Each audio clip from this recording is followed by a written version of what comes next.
Olá, estudantes da segunda série, eu sou a professora Ilana, estou aqui no Centro de Mídias para a gente falar mais sobre educação financeira em conexão, a nossa UC, Educação Financeira Sustentável. Nós estamos na atividade 4, no desenvolvimento. Pedi para o nosso diretor colocar aí o aprofundamento, vocês já sabem, mas é sempre bom relembrar aí. É a matemática conectada, a unidade curricular é a educação financeira sustentável e o componente é a educação financeira em conexão. Lembrando sempre que dentro dessa UC, nós temos 4 componentes curriculares aí. Na escola de vocês, pode ser que seja o mesmo professor, que deu os 2 ou 3, ou pode ser tudo professor diferente. Aqui no Centro de Mídias, cada professor tem um componente aí dentro dessa UC, Educação Financeira Sustentável.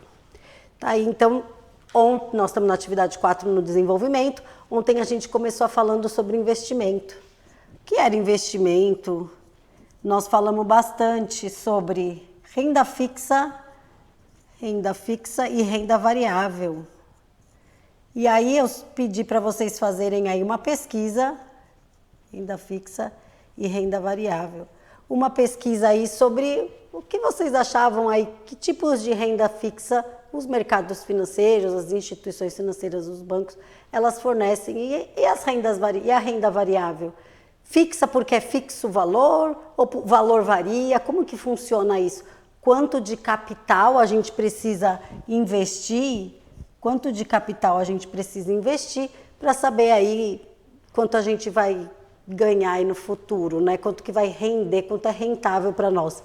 Lembrando que pode ser a curto prazo, a médio prazo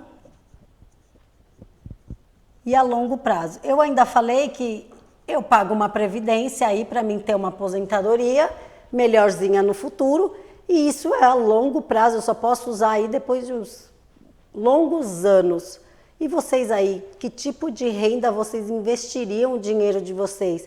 Que tipo de regime de juros, os juros simples ou juros compostos? Ainda expliquei ontem, né? Nós entramos no Excel e nós vimos a diferença aí uma é uma linear, o outro é um pouco mais exponencial. Que tipo de regime de juros vocês gostariam de investir um capital aí? Começamos a aplicar R$100, depois fizemos simulação com 1.000 e assim foi indo, e vocês viram que as retas aqui, né? E a curva aqui, ó, tinha uma diferencinha. No comecinho era até igual, deixa eu até apagar aqui porque tem um errinho. No comecinho era igual, né? Então aqui elas começavam junto, e depois uma aumentava mais que a outra. Então lembrando que esse componente curricular está dividido em 5 atividades. Atividade 2, atividade 3, e nós estamos na 4, e ainda tem a 5. Cada atividade tem 3 etapas: introdução, desenvolvimento e sistematização. Nós estamos aqui, ó, já fizemos a introdução, nós estamos no desenvolvimento aí da atividade 4. Só para dar aí uma boas-vindas aos nossos 2 intérpretes, Ezequiel e Moésio. Obrigada aí para vocês. Obrigada. Eu sempre esqueço, mas hoje eu falei, não vou esquecer, vou lembrá-los. Tá aí então a atividade 4, desenvolvimento 2. O objetivo, pesquisar sobre investimentos. Então, o objetivo dessa atividade 4? O que a gente tem que pesquisar aí? O que a gente tem que pesquisar aí? Renda fixa e renda variáveis. E quais os tipos de investimento nós temos? Hoje eu vou apresentar alguns aí para vocês. Renda fixa. Os comuns aí que, se vocês pesquisarem aí na internet, nós temos o Tesouro Direto, CDB, LC, LCI, LCA, muita sigla, a gente vai tentar ver uma a uma hoje. O CRI e o CRA e o debentures, tudo isso é renda fixa. E renda variável. Renda variável a gente tem ações, que é bem bacana aí a gente estudar esse mercado de ações. ETFs, FI, FA, FM, commodities e contrato futuro. O que às vezes a gente pode se equivocar e ter um deslize aí sobre o que é investimento e não é investimento. Não é investimento, conta poupança, ontem falamos disso, né? Que a poupança aí a gente gosta de guardar, mas ela não rende o que a gente precisa aí num rendimento. Casa própria, carro, financiamento, consórcio, nada disso aqui é considerado investimento. Investimento, então, pode ser o Tesouro Direto, pode ser ações, pode ser o CDB, pode ser a ETF-S, pode ser LC, LCI, LCA. Vou apresentar hoje um vídeo que ele explica exatamente tudo, uma a uma. Antes disso, vamos falar de renda fixa. 6 opções aí de renda fixa que a gente viu ali na frente. O CDB, muita gente já ouviu falar, você pode perguntar aí quem mora com você.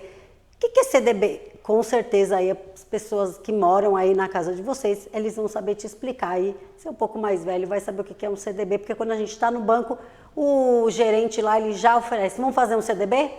Então o CDB, Certificado de Depósito Bancário, ele é emitido pelas instituições aí financeiras, no caso daqui de São Paulo, né, do Brasil, é um banco. O LCI é a letra de crédito imobiliário, também é emitida por banco, letra de crédito imobiliário. Qual será que rende mais? Qual está rendendo mais, CDB ou LCI? Temos também o LCA, letra de crédito de agronegócio, também emitida por banco. E aí a gente tem o LC, que é a letra de câmbio, que a gente falou bastante de câmbio ontem também, a letra de câmbio, emitida aí por financeiras, por corretoras. Tem também o RDB, Recibo de Depósito Bancário, emitido por financeiras. E o LF, letra financeira, emitida por banco. Qual dessas rendas aí, qual desses investimentos da renda fixa combina mais com você? Você tem esse perfil, aí você pode escolher qual dessas 6 combina mais com o seu perfil. Qual você investiria caso você tivesse aí um dinheirinho? Qual você investiria? CDB, LCI, LCA, LC, RDB ou LF? Lembrando que são de renda fixa. Eu vou passar então um videozinho das siglas financeiras, o que é cada coisa, aí o que é CDB, CDI, Selic, LCA, LCI, LC, FGC, que nem estava lá, vocês vão saber o que é, e o COI. Vamos assistir esse vídeo, eu vou pedir para o nosso diretor apresentar para vocês.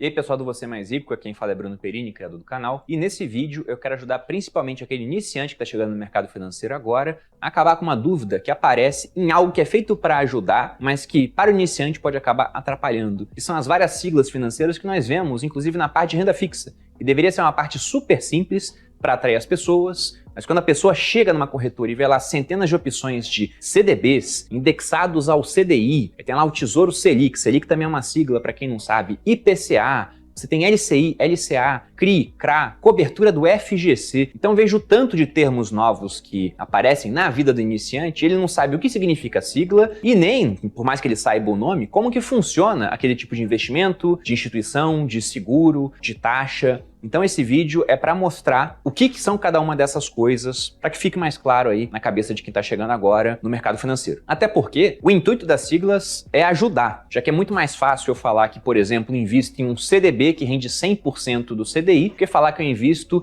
em um certificado de depósito bancário que rende 100% do certificado de depósito interbancário. Então acaba sendo um processo muito mais simples. E vamos aproveitar esse exemplo para começar por essas duas siglas, né? Primeiro, o que é um CDB? Então já disse, que é um certificado de depósito bancário, é um tipo de investimento onde você faz algo muito diferente do que a população costuma fazer, porque as pessoas geralmente vão num banco para pegar dinheiro emprestado com o banco. E nesse caso, você estará emprestando dinheiro para o banco por um prazo definido, com condições de liquidez variadas. Alguns CDBs deixam que você retire o dinheiro quando você quiser, são CDBs de liquidez diária, e outros têm prazos definidos, às vezes só no vencimento daquele título. Há uma data combinada para que o dinheiro volte para você. E em troca desse empréstimo, você naturalmente tem que ganhar alguma coisa. Do contrário, você não abriria a mão daquele dinheiro. E você ganha uma recompensa com juros que podem ser pós-fixados, acompanhando uma determinada taxa, como por exemplo o CDI, já viu o que significa. Podem ser indexados a um índice inflacionário, como por exemplo o IPCA, mais uma sigla, vamos ver nesse vídeo também. Ou podem ser pré-fixados, combinados no momento da compra. Se a gente for olhar numa corretora, a maior parte das opções de CDB costuma ser pós-fixada ligada ao CDI. E aí entramos nessa segunda sigla,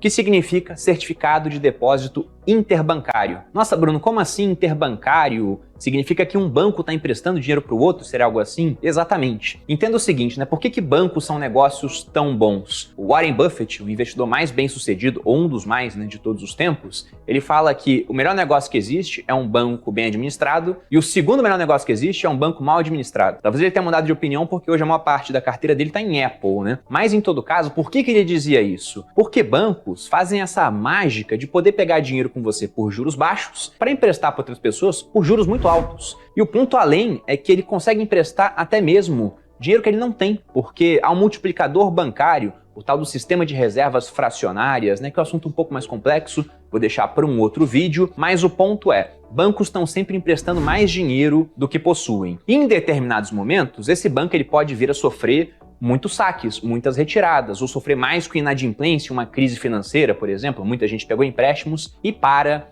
de pagar. Nesse ponto, ele pode ficar com menos reservas do que o Banco Central estima que seja o apropriado, né? O Banco Central, muitas vezes, o pessoal vê como BC, também abreviam Banco Central. Então, o que acontece? Esse banco vai e pega um empréstimo com outro banco. Qual é a taxa que esse banco cobra para emprestar para esse primeiro banco do nosso exemplo? É o CDI, Certificado de Depósito Interbancário. Então, entenda que você não investe em CDI, né? O investimento é o CDB. Mas o CDB vai render uma porcentagem, quando ele é pós-fixado, dessa taxa do CDI. Enquanto que fica essa taxa, geralmente, ela costuma acompanhar muito de perto uma outra taxa, que é a taxa Selic. Dando o exemplo do momento que eu gravo, a taxa Selic ela acabou de ser aumentada para 5,25% ao ano. E o CDI está em quanto? 0,1% abaixo disso, está em 5,15% nesse momento. E perceba que se a Selic subir mais, o CDI sobe mais. Se a Selic cair, o CDI cai junto. Então ele acompanha muito de perto a taxa Selic. E para quem não sabe, Selic também é uma sigla. Significa Sistema Especial de Liquidação e Custódia. Mas para nós, investidores pessoa física, o que interessa na Selic é que ele é a taxa básica da economia e é utilizada pelo Banco Central como um instrumento para assegurar a inflação, medida pelo IPCA. IPCA seria o Índice de Preços ao Consumidor Amplo, uma medida de inflação que pega ali a variação de certos preços, como por exemplo de itens alimentícios, de serviços, de transporte, em várias capitais brasileiras, que impactam famílias que ganham entre 1 e 40 salários mínimos. Veja que é uma média muito ampla, né? Vai de R$ 1.100 até R$ 44 mil. Mas no final, essa variação de preços, é assim que o Banco Central ele mede a inflação. Inclusive o brasileiro ele associa que inflação é aumento dos preços, né? Mas eu, que gosto da Escola Austríaca de Economia, vejo isso como consequência do aumento de oferta monetária, mais dinheiro circulando. Mas isso é assunto para outros vídeos. O que interessa é que quando o IPCA está subindo, muitas vezes porque há muito dinheiro, muita liquidez, muitas pessoas pegando empréstimos, consumindo mais, então essa demanda para uma oferta escassa de itens e serviços, ainda mais por conta das condições que nós vimos na pandemia, né? Muitos comércios fechando, muita gente funcionando com restrições, isso gera um aumento dos preços. Então, o que o Copom, que é o Comitê de Política Monetária, dentro do Banco Central, faz a cada 45 dias? Vai lá e vê se vale a pena subir a Selic. Isso encarece o custo de todo o crédito na economia, então menos gente pega empréstimo. Quem tem empréstimo agora tem que destinar um maior percentual, se fez um empréstimo pós-fixado, para pagar essas taxas. Então você retira a liquidez da economia e isso deve vir a segurar a inflação. Depois que a inflação baixa, eles vão lá e costumam reduzir a taxa Selic, já que não é preciso ter uma taxa tão alta se a inflação não está assustando. E o investimento mais famoso que acompanha a taxa Selic é o popular Tesouro Selic. Você consegue fazer esse tipo de investimento tanto pela plataforma do Tesouro quanto por qualquer corretora, né? Acho difícil uma corretora hoje não ter essa opção de investir em títulos públicos dentro da sua plataforma. E voltando aos investimentos de renda fixa privados, que é quando você empresta recursos não para o governo, seriam os títulos públicos, mas, por exemplo, para um banco, que é o caso do CDB, você também tem outros investimentos muito populares, que são, por exemplo, a LCI e a LCA, que são investimentos irmãos, têm as mesmas regras, o que muda é a destinação dos recursos. Quando você empresta dinheiro para um banco através de um CDB, o banco pode fazer o que quiser com aquilo. Já quando você empresta através de uma LCI, uma letra de crédito imobiliário, ou através de uma LCA, uma letra de crédito do agronegócio, esse recurso ele vai estar ligado ou a uma iniciativa imobiliária ou a uma iniciativa do agronegócio. E como o governo adora estimular esses dois setores, porque são setores importantes para o PIB, e também para a geração de empregos, eles, para não atrapalhar, deixam esse investimento isento de imposto, facilitando as condições de financiamento para essas iniciativas. É até interessante isso, né? Quando o governo não quer atrapalhar, ele tira o imposto. Então o que ele faz quando ele coloca o imposto? Ele atrapalha, mas também é assunto para um outro vídeo. Em todo caso, esse é o significado da sigla. E o que muda de uma LCI ou uma LCA para um CDB? O fato de que não há cobrança de imposto de renda, você também tem aquela presença de indexadores variados, pode ser pós-fixada, ligada novamente ao CDI, pré-fixada ou indexada à inflação, no caso aí ao IPCA, é o índice mais comum, e também com condições de liquidez que são combinadas no momento, algumas possibilitando um resgate em prazos mais flexíveis, às vezes no meio do caminho. Nunca vi uma de liquidez diária de cara, ou seja, que você possa resgatar quando você quiser na mesma hora, mas já vi opções que após um prazo, como por exemplo 90 dias, te permitem resgatar quando você quiser. Mas a grande maioria vai ter uma liquidez em prazos combinados. E esses dois investimentos em renda fixa são especialmente atrativos para um prazo de até uns 2 anos, mais ou menos. Porque após 2 anos, o CDB, que tem cobrança de imposto de renda, ele chega na alíquota mínima de IR, que seria de 15%. Então os CDBs começam a ficar mais competitivos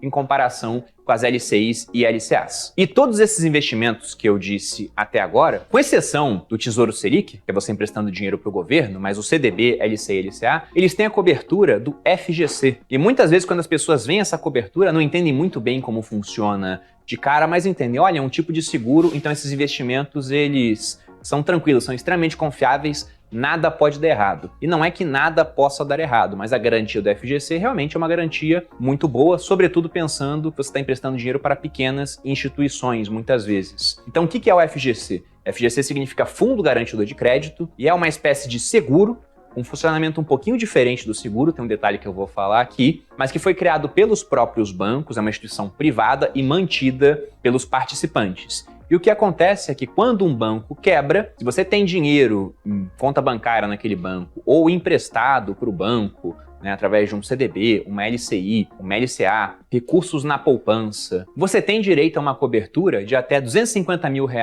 por CPF dentro daquela instituição. E contando outras instituições, você tem uma cobertura de 1 milhão no volume global. Ou seja, se você tem R$1 milhão e espalha esse 1 milhão em 250 mil em 4 instituições, você está totalmente coberto. Até a hora que você tem 250 mil. Se no dia seguinte você passa a ter 250 mil e R$1 naquela instituição, esse R$1, o que naturalmente vai acontecer através dos rendimentos, já não vai estar coberto. E caso o banco venha a ter problemas, né, não só bancos, isso cobre também financeiras, você tem direito àquele ressarcimento, desde que, e esse é o ponto onde o FGC muda em relação a alguns seguros, eles tenham recursos para te dar o ressarcimento. Geralmente o FGC tem esses recursos, porque são os pequenos bancos que acabam quebrando. Como exemplo, eu entrei no aplicativo do FGC e tirei esse print aqui mostrando 2 instituições que quebraram há relativamente pouco tempo. A Companhia Hipotecária Brasileira e a da Casa Financeira. Uma em março de 2021 e a outra em fevereiro de 2020. E se você tinha recursos nessas instituições, você faria jus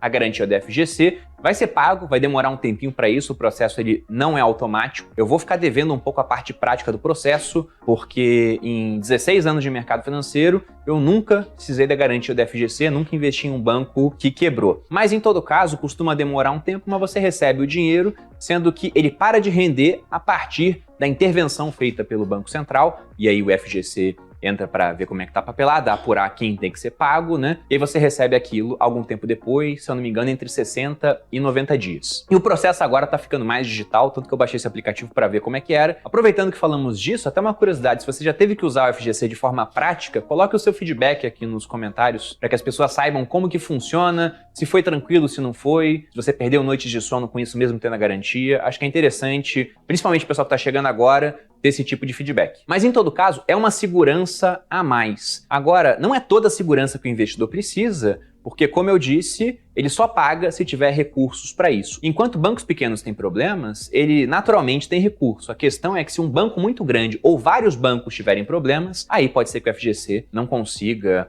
honrar as obrigações. Tem até um detalhe bem interessante, né? O FGC hoje, com essa regra de cobrir até 1 milhão por investidor, sendo que é um limite que, conforme ele vai sendo usado, ele vai voltando a cada 4 anos. Se eu usar 250 mil agora, por exemplo, meu limite fica de 750 mil. 4 anos depois de usar esses 250 mil, ele retorna para 1 milhão. Com isso, o FGC divulga que ele consegue cobrir 99% dos depósitos, dos investimentos. E aí muitos educadores financeiros falam, olha, o FGC consegue cobrir quase todo o sistema. E o ponto é, ele cobre, mas se todo o sistema tiver um problema, ele está muito longe de conseguir ressarcir todo mundo. O FGC publica nas suas demonstrações financeiras anuais o tanto que ele tem em comparação com o tamanho do sistema. E geralmente ele fica abaixo de 2,5% de todo o sistema. Nesse momento, usando dados de 2020, que são os mais recentes que a gente tem, em termos de liquidez, o FGC tem cerca de 1,95% do que seria necessário para cobrir um grande evento sistêmico, onde o sistema todo viesse a ter problemas. Algo que é muito raro e a melhor coisa que você pode fazer é investir em bancos lucrativos, porque dessa forma a chance de ter que usar um FGC da vida fica muito, muito menor. E um detalhe que você pode ter visto quando eu mostrei esse print do aplicativo do FGC é que ele não cobre apenas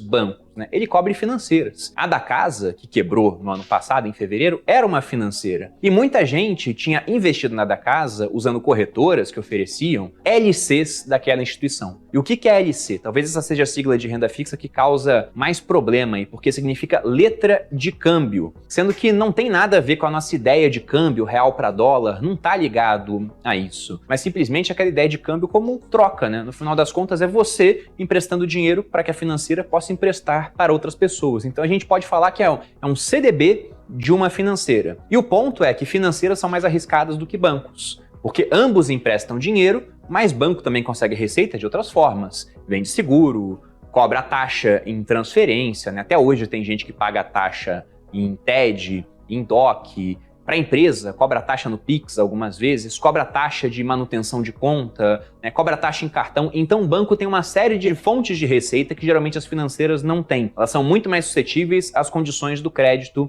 na economia. E quando a economia vai bem, todo mundo quer pegar empréstimo, quer consumir mais. Na hora que a economia vai mal, o pessoal dá prioridade para pagar aluguel de casa, escola das crianças, alimentação e pagar dívida se tiver condições. Então a inadimplência aumenta, se a financeira não fez o trabalho de casa e emprestou para qualquer um, muitas vezes ela pode vir a quebrar de maneira até repentina. Pode ser que a financeira viesse tendo bons lucros e do nada ela vai lá e tem um grave problema por conta de um salto de inadimplência. E aí por isso a garantia do FGC é importante, mas o ponto é, se for pegar uma LC, pense sempre que essa LC, que é sujeita a cobrança de imposto de renda igual ao CDB, deve pagar mais do que o CDB, porque afinal de contas ela traz mais risco, já que financeiras são mais arriscadas do que bancos. E as últimas duas siglas dentro do mundo da renda fixa, isso não esgota o assunto, há outras, são de investimentos que eles fogem desse setor bancário e aí já não tem mais a garantia do FGC, estão sujeitos a mais risco, que são as CRIs e os CRAs. Então, o que significa? É certificado de recebíveis imobiliários, no caso do CRI, e certificado de recebíveis do agronegócio,